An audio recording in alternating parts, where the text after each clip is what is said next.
بسم الله الرحمن الرحيم والعاديات ضبحا فالموريات قدحا فالمغيرات صبحا فأثرن به نقعا فوسطن به جمعا إن الإنسان لربه لكنود وإنه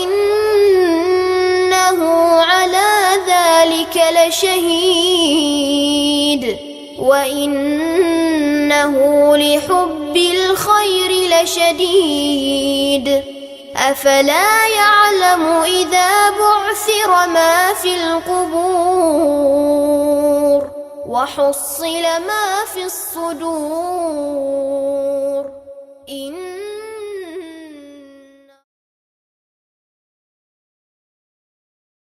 அஸ்ஸலாமு அலைக்கும் வரஹ்மத்துல்லாஹி வபரகாத்துஹு.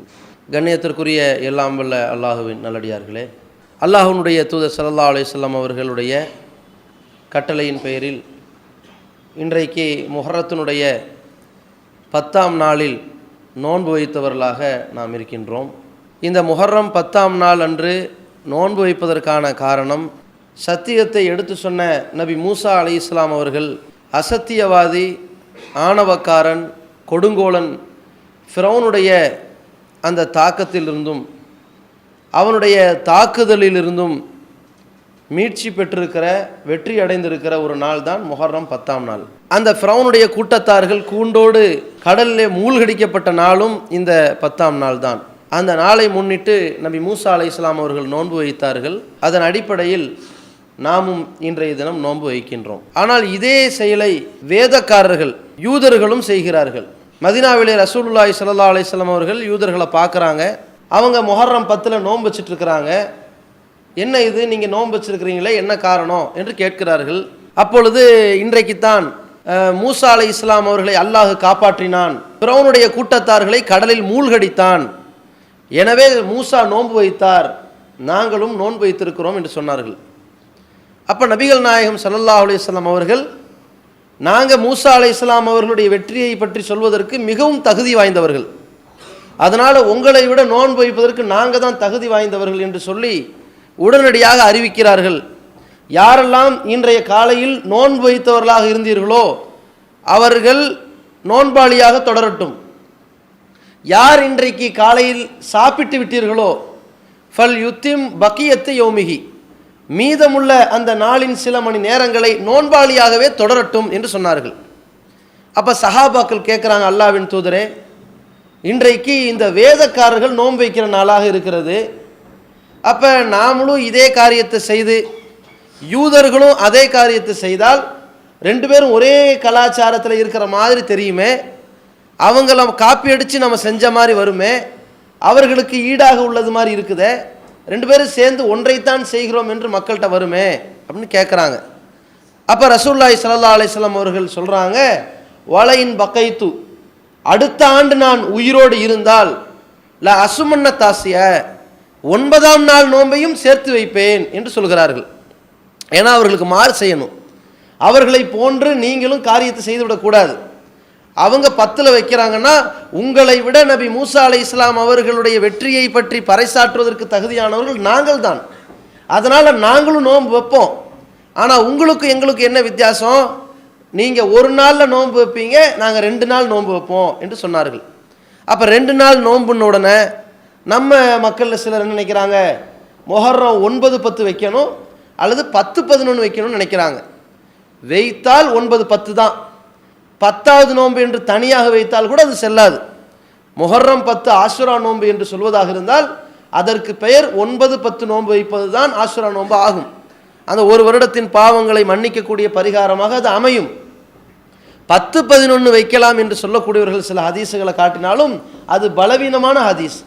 எந்த அளவு இருக்குன்னு கேட்டால், ரசூலுல்லாஹி ஸல்லல்லாஹு அலைஹி வஸல்லம் இந்த பதிலை சொன்னாங்களே, அதுலேயே அந்த ஹதீஸுக்கு பதில் இருக்கிறது. எப்படி, ரசூலுல்லாஹி ஸல்லல்லாஹு அலைஹி வஸல்லம் அவர்கள்ட்ட நீங்கள் இன்றைக்கி 10வது நாளில் இருக்கிறீங்க, இன்றைக்கி நீங்கள் நோன்பு வைக்கிறீங்க, யூதர்களும் வைக்கிறாங்க, எப்படி அதுக்கு மாறு செய்யுதுன்னு கேட்கும்போது ரசூலுல்லாஹி ஸல்லல்லாஹு அலைஹி வஸல்லம் என்ன சொல்லியிருக்கணும், அடுத்த வருஷத்தில் இருந்து நம்ம 9, 10 வைப்போம், இன்றைக்கி நம்ம 9 வைக்க முடியாது, இருந்தாலும் மாறு செய்யணும். 10 11 வச்சு காட்டிடுவோன்னு வச்சுருக்கணுமா இல்லையா? வைக்கலை. அல்லாஹ்வுடைய தூதர் அவர்கள் எப்படிப்பட்ட ஒரு சித்தாந்தத்தை கொண்டு வந்து கொடுத்துருக்குறாங்கன்னா, இறைவனால் வழங்கப்பட்டிருக்கிற இந்த இறை செய்தி எப்படி வந்திருக்குதுன்னா, யூதனும் 10ஆவதுல நோன்பு வைப்பான், நீனும் நோன்பு வைக்கிற, நீ 10 அதுக்கப்புறம் 11 வச்சிடாத. அவனை விட இந்த வெற்றியை எடுத்து பறைசாற்றக்கூடியவர்களாக முஸ்லிம்கள் இருக்க வேண்டுங்கிற அடிப்படையில் நீ 9 10 அதுக்கு முந்தின நாளிலிருந்தே ஆரம்பிச்சிரு என்று மார்க்கம் நமக்கு சொல்லி கொடுத்துருக்கிறது. அப்போ நம்ம இன்னைக்கு 9 10 2 நாளில் நோன்பு வைப்பது தான் ஆஷுரா நோன்பு என்று வைத்து கொண்டு வருகிறோம். இதில் நமக்கு அழகான படிப்பினை இருக்கிறது. என்ன படிப்பினை? இந்த யூதர்களுக்கு நீங்கள் மாறு செய்யுங்கன்னு ரசூலுல்லாஹி ஸல்லல்லாஹு அலைஹி வஸல்லம் அவர்கள் ஒரு செயலை சொல்லி கொடுத்துருக்குறாங்க. அது என்ன செயல்? அவங்க நோன்பு தான் வச்சுருக்கிறாங்க, வேறு எதுவும் பாவமெல்லாம் ஒன்றும் செய்யலை. ஏதோ பாவமான காரியத்தை செய்து அல்லது ஒரு பெண் அடிமைத்தனத்தை ஊக்குவித்து இருப்பார்களே, ஆனால் அவங்களுக்கு நீங்கள் மாறு செய்யுங்க, நீங்கள் பெண்களுக்கு அடிமைத்தனத்தை செய்யாதீங்க அப்படின்னு சொல்லியிருக்கணும். அல்லாஹ்வுடைய தூதர் அவர்கள் அவர்களுக்கு மாறு செய்ய சொல்லி கொடுத்த விஷயத்தில் நல்ல விஷயத்தை தான் சொல்கிறாங்க. அவன் நோன்பு தான் வைக்கிறான், நீங்களும் நோன்பு தான் வைக்கிறீங்க, ஆனாலும் 2 ஒரே மாதிரி தெரிஞ்சிடக்கூடாது, மாறு செய்யணும். நீங்கள் அவனை காப்பீடு செஞ்ச மாதிரி வரக்கூடாது, அவனை விட நீங்கள் தான் சிறந்தவங்கன்னு வர மாதிரி இருக்கணும். ஏன்னு சொன்னால் இறை தூதரை அல்லாஹ் அனுப்பியிருக்கிறது எதற்கு? லி யுதுஹிரஹு அலத்தீனி குல்லிஹி, இருக்கிற எல்லா வழிமுறைகளை விட இந்த தூதர் கொண்டு வந்திருக்கிற வழிமுறை தான் சிறந்தது என்று காட்டுவதற்கு. அப்போ மூசா அலைஹிஸ்ஸலாம் அவர்கள் கொண்டு வந்த வழிமுறை தான் அந்த காலத்து மக்களுக்கு சிறந்ததாக இருந்தது. மூசா அலைஹிஸ்ஸலாம் மரணத்திற்கு பிறகு அதை நாசமாக்கி விட்டார்கள் யூதர்கள். அப்போ ஒரு சிறந்த ஒரு மார்க்கத்தை கொண்டு வர வேண்டிய கடமை, அதை எடுத்து சொல்ல வேண்டிய கடமை, இருக்கிற எல்லா மார்க்கங்களை விட தலை சிறந்த மார்க்கமாக இஸ்லாம் இருக்கிறது என்று சொல்ல வேண்டிய கடமை தூதருக்கு வந்துருச்சு. அப்படிப்பட்ட தலை சிறந்த வழிமுறையை நான் சொல்லியிருக்கிறேன் என்றால் அது 9 10 தான். இப்படி ரசூலுல்லாஹி ஸல்லல்லாஹு அலைஹி வஸல்லம் சொன்னாங்க. இதில் நமக்கு என்ன ஒரு பெரிய படிப்பினை என்று சொன்னால், அந்த யூதர்களுக்கு நாம் மாறு செய்ய வேண்டும் என்பதில் அவன் நல்ல செயல் என்று கூட செய்கிறானே, அதில் கூட மாறு செய்ய சொல்லி ரசூலுல்லாஹி ஸல்லல்லாஹு அலைஹி வஸல்லம் சொல்லியிருக்கிறாங்கன்னு சொல்லி இன்றைக்கி நம்ம 9 10 நோன்பு வைக்கிறோம். சரி, இதில் மாறு செய்கிறோம், இதில் மட்டும் மாறு செஞ்சால் போதுமா? இதில் மட்டும் நாங்கள் யூதர்களை பின்பற்றலை, அவர்களை காப்பி அடிக்கலை, அவங்க கலாச்சாரத்தின் சாயல் கூட எங்கள் மேலே படலை, பிரமத கலாச்சாரத்தின் அடிப்படையில் நாங்கள் வாழலை என்று காட்டினால் போதுமா? இதைவிட பாரதூரமான விஷயங்கள்லாம் இருக்கிறது. இது நோன்புலையே மாறு செய்ய வேண்டும் என்றால் இன்னும் பாரதூரமான பல விஷயங்களில் யூதர்களுடைய அடிச்சுவடை பின்பற்றக்கூடியவர்களாக நம்முடைய இஸ்லாமிய சமுதாயம் செயல்பட்டு கொண்டிருப்பதை பார்க்கிறோம். இப்போ மொஹர்ரம் 10 நம்மை போல நம்ம நோன்பு வைக்கிறது போல ஷியா என்ற ஒரு கூட்டத்தார்கள் அவங்க என்ன செய்கிறாங்க? தங்களுடைய சட்டைகளை கிழித்து கொண்டு, தங்களுடைய உடல்களில் ஓங்கி அரைந்து கொண்டு, அந்த கத்தியை வைத்து கொண்டு இரத்த காயத்தை ஏற்படுத்தி உயிர்வதை செய்து கொண்டு ஊர்வலம் நடத்துகிறார்கள். எதற்கு? அல்லாஹ்வுடைய தூதரின் பேரன் ஹுசைன் ரலியல்லாஹு அவர்கள் கொல்லப்பட்ட நாள் தான் இந்த நாள், அந்த துக்கத்தை அனுஷ்டிக்க செய்கிறோம் என்று செய்கிறார்கள். இது இஸ்லாத்திற்கு எதிரான ஒரு செயல். அல்லாஹ்வுடைய தூதர் அவர்கள் ஒருவன் இறந்து விட்டால் 3 நாளுக்கு மேலே துக்கம் அனுஷ்டிக்க கூடாதுன்னு சொல்லிட்டாங்க. இவன் 1400 ஆண்டுகளுக்கு மேலாக வருஷத்துக்கு ஒரு நாள் துக்கம் அனுஷ்டிக்கிறான். இது நாடகமும் அல்லாஹ்வின் தூதர் அவர்களுக்கு எதிராக செய்கிற வரம்பு மீறுதலுமான ஒரு செயல். அது மட்டும் அவர்கள் செய்கிறார்கள்.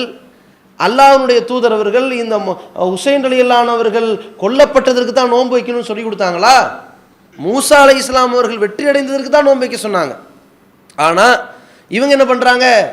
பின்னால் அல்லாஹ்வுடைய தூதருக்கு பிறகு அபூபக்கர், உமர், உஸ்மான், அலிக்கு பிறகு ஹசன், அதற்கு பிறகு முஆவியா, ஒட்டுமொத்த அரபுலக தேசத்தை முஆவியாக்கு அப்புறம் யசீதுடைய காலத்தில் ஹுசைன் ரலியல்லாஹு கொல்லப்பட போகிறாங்க. அதை முன்னிட்டு தான் இன்னைக்கு நான் நோன்பு வைக்கிறேன்னு நமக்கு சொன்னாங்களா? சொல்லலை. அப்போ ரசூலுல்லாஹி ஸல்லல்லாஹு அலைஹி வஸல்லம் அவர்கள் சொல்லாத ஒரு விஷயத்தை, கண்டித்திருக்கிற விஷயத்தை, லைஸ மின்னா மன் தரபல் ஹுதூத், துக்க வேளையில் யார் கன்னங்களை அரைந்து கொள்கிறானோ, வ ஷக்கல் ஜுயூப், சட்டை பைகளை கிழித்து கொள்கிறானோ, வ தாபி தாவல் ஜாஹிலியா, அறியாமை காலத்து தவறான பேச்சுக்களை எல்லாம் பேசிக்கொண்டிருக்கிறானோ, துக்க நேரத்தில் வருகிற வார்த்தைகள், இப்படிப்பட்ட ஒரு செயலை செய்பவன் என்னை சேர்ந்தவன் இல்லை என்று ரசூலுல்லாஹி ஸல்லல்லாஹு அலைஹி வஸல்லம் சொல்லியிருக்கிறாங்க. அப்படிப்பட்ட ஒரு காரியத்தை இன்றைக்கு ஷியா பிரிவினர் செய்கிறார்கள். அந்த கூட்டம் இஸ்லாத்தினுடைய எந்த சாயலும் அவர்கள்ட்ட கிடையாது. இன்னும் சொல்ல போனால் இவர்கள் மிகப்பெரிய கடைந்தெடுத்த காஃபிர்கள் என்று சொல்லலாம். அதில் எந்த மாற்று கருத்தும் கிடையாது. ஏன்? ரசூலுல்லாஹி ஸல்லல்லாஹு அலைஹி வஸல்லம் அவர்கள் சொன்னார்கள், ஒருவரை பார்த்து நீ காஃபிர் என்று சொன்னால், அவர் காஃபிர் இல்லை என்றால் நீ காஃபிர் ஆகிவிடுவாய் என்று சொன்னார்கள். சொன்னாங்களா இல்லையா? சரி, இவர்கள் யாரையெல்லாம் காஃபிர்னு சொல்லிக்கிட்டு இருக்கிறாங்க? அபூபக்கர் ரலியல்லாஹு அவர்களை காஃபிர் என்று சொல்கிறார்கள், உமர் ரலியல்லாஹு காஃபிர் என்று சொல்கிறார்கள், உஸ்மான் ரலியல்லாஹு அவர்களை காஃபிர் என்று சொல்கிறார்கள், அலி ரலியல்லாஹு அவர்களுக்குத்தான் இந்த இறைவேதம் வர இருந்தது, முகம்மது பிடுங்கிக் கொண்டார் என்று பேசுகிறார்கள் ஒரு கூட்டம். அலி ரலியல்லாஹு அவர்கள் தான் தூதராக வர வேண்டியவர், அதில் ஒரு துஷ்பிரயோகம் ஏற்பட்டு விட்டது, அதற்கு பிறகு ரசூலுல்லாஹ்வுக்கு பிறகு அலிதான் ஆட்சியாளராக வந்திருக்க வேண்டும், அந்த ஆட்சி பதவியை இந்த அபூபக்கரும் பிடுங்கி விட்டார், இவர் ஒரு காஃபிரு, உமர் பிடுங்கி விட்டார், உஸ்மான் பிடுங்கி விட்டார், ஆயிஷா பிடுங்கி விட்டார்கள் என்று இவர்களுக்கெல்லாம் காஃபிர் பட்டம் கட்டினார்களே, இவர்களெல்லாம் யாரு? அல்லாஹ்வுடைய தூதரால் சுவனத்திற்கு முன்மாராயம் சொல்லப்பட்டவர்கள். முஸ்லிம்கள் தான் சொர்க்கவாசி. அப்ப சொர்க்கவாசிக்கு தகுதியான ஒரு ஷஹீதுகளாக்கப்பட்டிருக்கிற, அல்லாஹ்வுடைய பார்வையில் சொர்க்கத்தின் அனைத்து வாசல்களுக்கும் அழைப்பு விடுவதற்கு தயாரான ஒரு நிலையில் இருக்கிற அபூபக்கர் ரலியல்லாஹு அவர்களை, ஒரு முஸ்லிமை காஃபிர் என்று இவர்கள் சொல்லி இருக்கிறார்கள் என்றால், இவர்கள் இறை தூதருடைய சொல்படி காஃபிர்களா இல்லையா? அப்படிப்பட்ட கடைந்தெடுத்த காஃபிர்களாக இருந்து கொண்டு ஒரு காரியத்தை செய்கிறார்கள். இவர்களெல்லாம் பொது வழக்கு, பொதுநல வழக்கு போடப்பட்டு இந்த ஊர்வலங்களுக்கு தடை செய்யப்பட வேண்டிய நிலையில் இருக்கக்கூடிய இழிவுபெற்ற சமுதாயம், அது தனி. ஆனால் நம்ம முஸ்லீம் சமுதாயத்தில் அல்லாஹ்வுடைய தூதர்கள் சொன்னாங்க, நாங்கள் வேதக்காரர்களுக்கு மாறு செய்கிறோம், எனவே தான் 9-10 நோன்பு வைக்கிறோம் என்று சொல்லக்கூடியவர்கள், இதில் பெருமை பாராட்டக்கூடியவர்கள், இதில் பெருந்தன்மையோடு இருக்கக்கூடியவர்கள், இந்த மாதிரி அல்லாஹ்வுடைய தூதரவர்கள் அல்லாஹுவும் எந்தெந்த பிற கலாச்சாரங்களை, வேதக்காரர்களுடைய தவறான செயல்களை, அவர்களுடைய கூட்டத்தாரின் வழிமுறைகளை எல்லாம் நீங்கள் மாறு செய்து நடங்க, அவர்களை போய் என்று ஆகிவிடாதீர் என்று சொன்னார்களோ, அதில் நம்ம சரியாக இருக்கிறோமா என்று பார்க்கணும். எந்த அளவிற்கு ரொம்ப உச்சகட்டமான இஸ்லாத்தின் அடித்தளத்தை தகர்க்கக்கூடிய விஷயத்தில் கூட நம்முடைய சமுதாயம் இந்த பிற கலாச்சாரங்களையும் வேதக்காரர்களையும் அவர்களின் அடிச்சுவடை பின்பற்றக்கூடியலாம் இருக்கிறாங்க. அதில் உச்சகட்டமானது அல்லாஹுவுக்கு இணை வைக்கக்கூடிய ஒரு செயல். நம்முடைய காலத்தில் வாழ்ந்தவர்கள் அல்லது முன்னொரு காலத்தில் வாழ்ந்த ஒருத்தரை இறைநேசர் என்று நாமே தீர்மானித்து அவர்களை அல்லாஹுவுக்கு நிகராக வைத்து அவர்களிடத்தில் வழிபாடு செய்யக்கூடியவர்கள், அவர்களிடத்தில் பிரார்த்தனை செய்யக்கூடிய செயல்கள் எல்லாம் இன்றைக்கு நம் சமுதாயத்தில் பரவலாக செய்து வருகிறார்கள். முஸ்லீம் பெயர் தாங்கிகளாக இருந்து கொண்டு அவர்கள் ஏர்வாடி என்றும் நாகூர் என்றும் அஜ்மீர் என்றும் இப்படி ஒவ்வொரு ஊர்களில் தர்காக்களை வைத்து இறந்து போனவர்கள் அவங்க இறக்கலை, அவர்கள் இறைநேசர்கள், அவர்கள் அவுளியாக்கள், அவர்கள்ட்ட நாம் பரிந்துரை கேட்கலாம், அவர்களுக்கு காது கேட்கும், இறைவனை போன்று எல்லா காலத்திலும் ஜீவனோடு இருப்பவர்கள் என்றெல்லாம் நம்பி இறைவனுக்கு இணை கற்பித்துக் கொண்டிருக்கிறார்கள். இது யாருடைய செயல்? அல்லாஹ் தன் திருமறை குர்ஆன்ல வேதக்காரர்கள் ஒருவராக இருக்கிற கிறிஸ்தவர்களை பற்றி சொல்கிறான். லக்கது கஃபர்லதீன காலு இன்னல்லாஹ சாலிசு சலாசா, மூன்றில் மூன்றாவதவன் இறைவனாக இருக்கிறான் என்று யார் சொன்னானோ அந்த கிறிஸ்தவர்கள் காஃபிராகி விட்டார்கள் என்று அல்லாஹ் சொல்றான். கிறிஸ்தவர்களுடைய கொள்கை 3 கடவுள் கொள்கை. அதுல ஒன்று ஈசா, இன்னொன்று மரியம், மூன்றாவது யார் தெரியுமா? அந்த மூன்றாவதாக சாலிசாக இருக்கக்கூடியவன் தான் இந்த இறைவன் தான், அல்லாஹு தான், 3 கடவுள் கொள்கை என்று சொன்னார்களே, அப்படி பேசியவர்கள் காஃபிராகி விட்டார்கள் என்று அல்லாஹ் சொல்றான். அல்லாஹ் மறுமையில் ஈசா அலைஹிஸ்ஸலாமை விசாரிக்கவும் செய்வான். யா ஈசா இப்னு மரியம், மரியமின் மைந்தன் ஈசாவே, அன்த குல்த லின்னாசி இத்தஹிதூனி வ உம்மி இலாஹைனி மின் தூனில்லாஹி ஆகர், என்னையும் எங்க உம்மாவையும் அல்லாஹை விட்டு விட்டு கடவுளாக ஏற்றுக்கொள்ளுங்கள் என்று சொன்னீரா என்று அல்லாஹ் கேட்பான். நீ தான் சொன்னையா போய் என்று கேட்பான். அப்பொழுது ஈசா அலைஹிஸ்ஸலாம் அழகா பதில் சொல்வார்கள், தாலமு மாஃபி நஃப்சி, இறைவா என் உள்ளத்தில் உள்ளதை நீ அறிவாய், பல ஆலமு மாஃபி நஃப்சிக்க, உன் உள்ளத்தில் உள்ளதை நான் அறிய மாட்டேன் அப்படின்னு சொல்லி, இறைவா நான் அவர்களோடு இருக்கும் காலமெல்லாம் நான் அவர்களுக்கு ஓரிரை கொள்கையை தான் சொல்லிக்கிட்டு இருந்தேன், அவங்க வழிகட்டு விட்டார்கள் என்று ஈசா அலைஹிஸ்ஸலாம் அவர்கள் சொல்லுகிறார்களே, அதே செயலை ஈசா அலைஹிஸ்ஸலாம் அவர்களை அல்லாஹ் குர்ஆன்ல நல்லடியார் என்று சொல்லிவிட்டான், சிறந்தவர் என்று சொல்லிவிட்டான், இறை தூதராக ஆக்கிவிட்டான், அற்புதங்கள் பல கொடுத்து விட்டான். எல்லாமே உண்மைதான். ஆனால் அற்புதம் வழங்கப்பட்டிருந்தாலும் அவர் நல்லடியார் என்று முன்னறிவிப்பு செய்யப்பட்டிருந்தாலும், இறை தூதராக நியமிக்கப்பட்டிருந்தாலும், அல்லாஹ்விடத்தில் உயர்த்தப்பட்டிருந்தாலும், பின்னால் அவர் வந்து இந்த சமுதாயத்தில் கியாமத் நாளில் அடையாளமாக வந்தாலும் அவர் இறைவனுடைய அந்தஸ்தை பெறமாட்டார். அவர் ஒரு அடியார். அவர் பிறந்தவுடனேயே பேசிய வார்த்தையும் இந்த ஏகத்துவம் தான். கால இன்னி அப்துல்லா. அவர் என்ன சொன்னார்? நான் அல்லாஹ்வின் அடிமை என்று தான் சொன்னார். நான் அல்லாஹ்வின் மகன் என்று சொல்லவில்லை. ஆனால் இவர்களை அல்லாஹ்வுடைய மகனாக கற்பனை செய்தார்கள் இந்த வேதக்காரர்கள். அவர்களுடைய கலாச்சாரத்திற்கு கட்டுப்பட்டவர்களாக இன்றைய இஸ்லாமிய சமுதாயம் இருந்து கொண்டிருப்பதை பார்க்கிறோம்.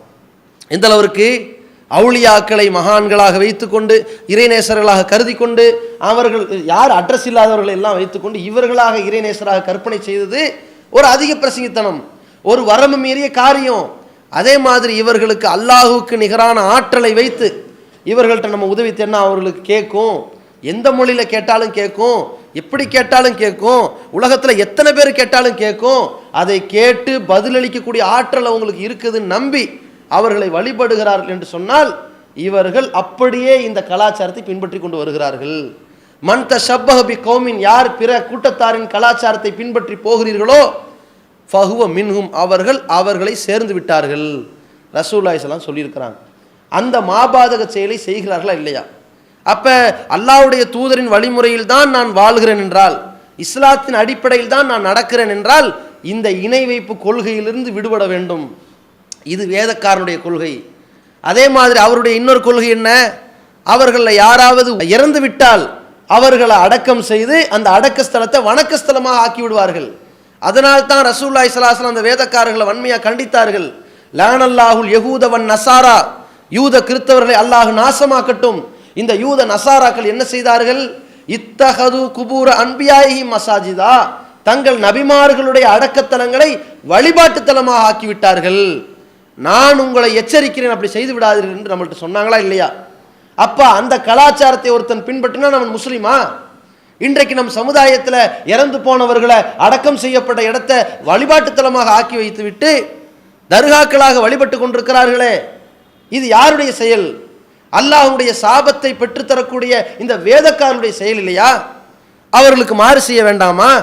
அந்த அடிப்படையில் நான் இறந்து போனவர்களை மகான்களாக கருதி அவர்களுடைய அடக்கத்தலத்தை வழிபாட்டு தலமாக கருத மாட்டேன், அந்த துரோகத்தை செய்ய மாட்டேன் என்று முஸ்லிம் முன்வர வேண்டாமா?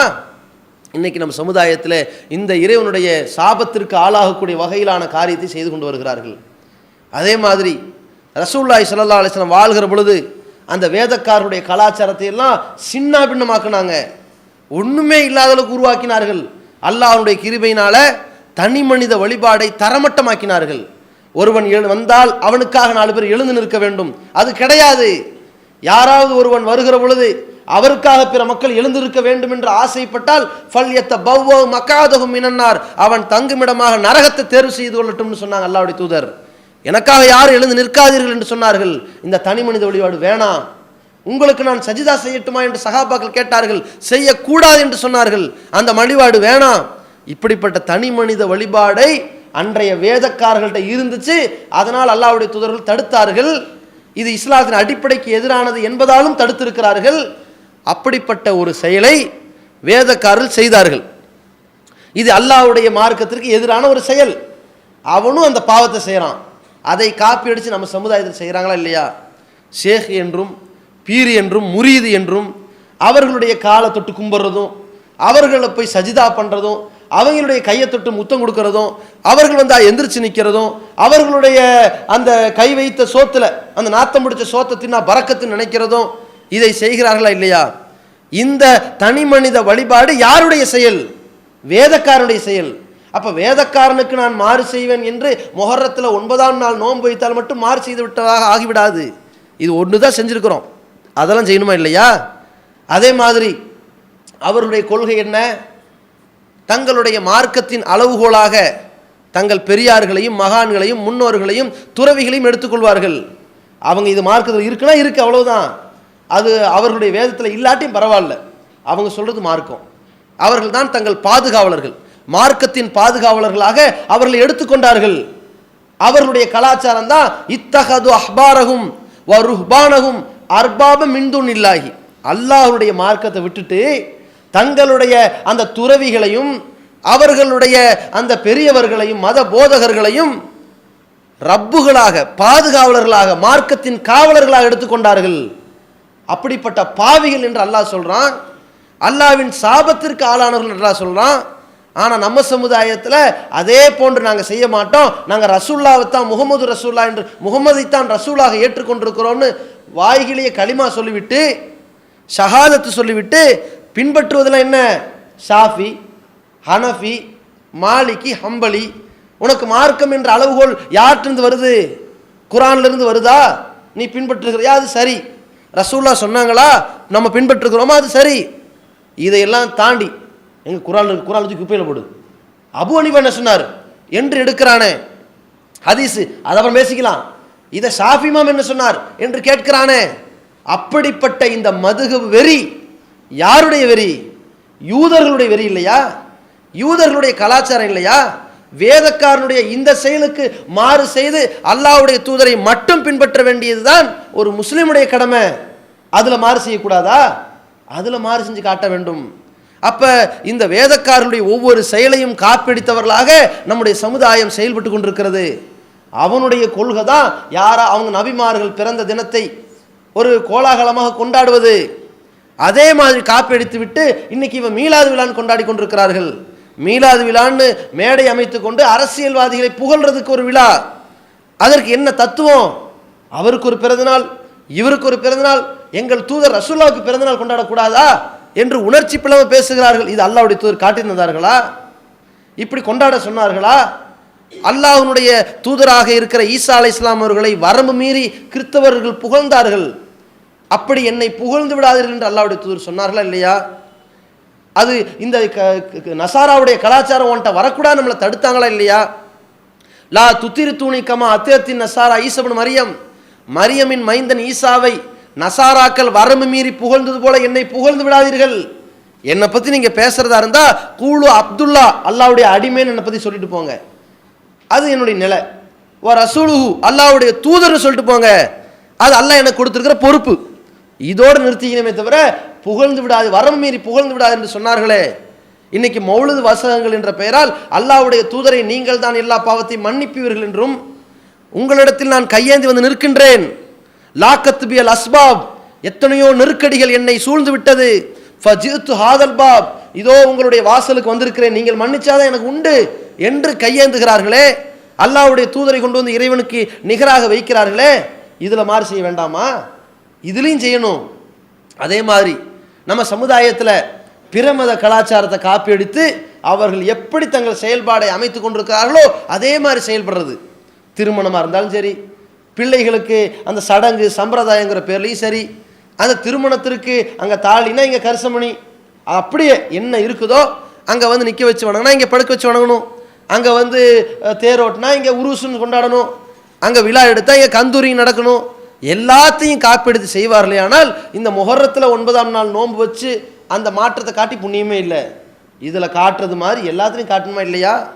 ரசூலுல்லாஹி ஸல்லல்லாஹு அலைஹி வஸல்லம் அவர்கள் சொன்னார்கள், இன்னக்கும் சத்தத்தபியூன சுனனல்லதீன மின் கப்லிக்கும், உங்களுக்கு முன் சென்ற சமுதாயத்தை ஜானுக்கு ஜான் முளத்துக்கு மூலம் நீங்கள் பின்பற்றுவீங்க. எச்சரிக்கையாக சொல்கிறாங்க சஹாபாக்களை பார்த்து. எந்த சஹாபாக்கள் நாம வைக்கிற நோம்பும் யூதம் வைக்கிற நோம்பும் ஒரே மாதிரி இருக்குதே, இதில் மாற்றம் இல்லையா என்று கண்ணும் கருத்துமாக கேட்டார்களோ அவர்களை பார்த்து ரசூலுல்லாஹி ஸல்லல்லாஹு அலைஹி வஸல்லம் சொல்கிறாங்க, நீங்கள் தான் பின்பற்ற போகிறீங்க. அவன் அறிவில்லாமல் உடும்பு பொந்துல தலையை நுழைச்சாலும் கூட அவன் செய்கிறான்ல, நம்மளும் செய்யணும்ல என்று போய் செய்வீர்கள், உங்களை நான் எச்சரிக்கிறேன்றாங்க ரசூலுல்லாஹ். அப்போ சஹாபாக்கள் கேட்குறாங்க, அந்த முன் சென்ற சமுதாயம்னா யாரு? அஹ்லே கிதாப், இந்த வேதக்காரர்கள், அவன் செய்கிற மாதிரியே நீங்கள் செய்வீர்கள் என்று சொன்னார்கள். இன்னைக்கு நடக்குதா இல்லையா? எல்லா காரியம் இருக்குதா இல்லையா? அதே மாதிரி அவன் என்ன பண்ணுறான்? நியூ இயருங்கிறான். 2012, 13, 14 நியூ இயர், இவங்க ஹிஜ்ரி ஆண்டு. இது ரசூலுல்லாஹ் உண்டாக்குனதா? ரசூலுல்லாஹி ஸல்லல்லாஹு அலைஹி வஸல்லம் அவர்கள் காலத்தில் யானை ஆண்டு இருந்துச்சு, ஏதோ ஒரு ஆண்டு கணக்கு பண்ணிக்கிட்டு போனாங்க, அவ்வளவுதான்.